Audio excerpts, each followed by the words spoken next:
DAV महाविद्यालय का छात्र हूँ। नाम है रजनीश। 3-2 के साथ क्लास में पढ़ा। 3-2-1।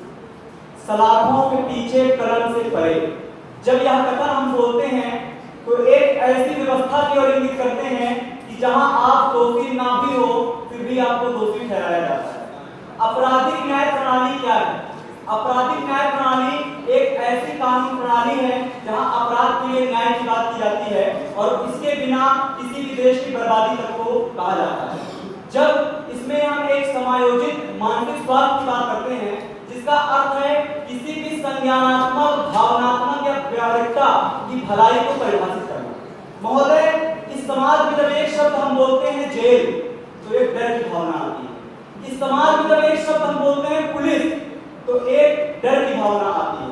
तो मैं कह सकता हूं कि मानसिक स्वास्थ्य का मुद्दा और आपराधिक न्याय प्रणाली दोनों आपस में अंतर संबंधित हैं, दोनों आपस में सुसंगत हैं। ब्यूरो ऑफ जस्टिस स्टैटिस्टिक्स संयुक्त अमेरिका के एक सर्वेक्षण के अनुसार अमेरिका में बंद हुए कैदियों में 2/3 कैदी किसी न किसी मानसिक स्वास्थ्य से जूझ रहे हैं। और अमेरिका ही नहीं, कनाडा, ऑस्ट्रेलिया या ऐसे कई विकसित और विकासशील देश इन समस्याओं से जूझ रहे हैं।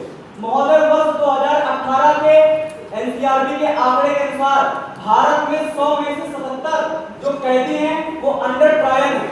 अंडर ट्रायल का अर्थ हुआ कि उन पर अभी दोष सिद्ध नहीं हुआ है फिर भी इन्हें दोषी बनाया जाता है। हमें समझने की आवश्यकता है कि कोई भी अपराधी जब जेल में बंद होता है तो मानसिक स्वास्थ्य के मुद्दे से कैसे ग्रसित होता है। सबसे पहला सामाजिक बहिष्कार व सामाजिक असमानता। जब कोई एक जेल में बंद होता है तो उसके ऊपर एक कलंक माथे पर समाज द्वारा थोप दिया जाता है। दूसरा आर्थिक असमानता।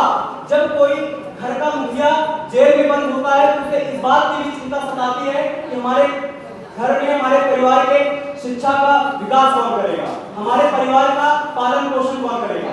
दूसरा बिंदु महोदय, भारतीय जेलों की जर्जर व्यवस्था और जर्जर कानून व्यवस्था।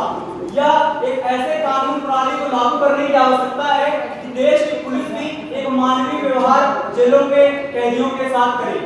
और यह हमें समझने की आवश्यकता है, रैपर कोर्ट ने कहा कि मनोचिकित्सक के लिए अदालत तो दूसरा घर हो गया है। हम कह सकते हैं कि कैसे मनोचिकित्सक और ये कानून प्रणाली आपस में जुड़े हुए होते हैं।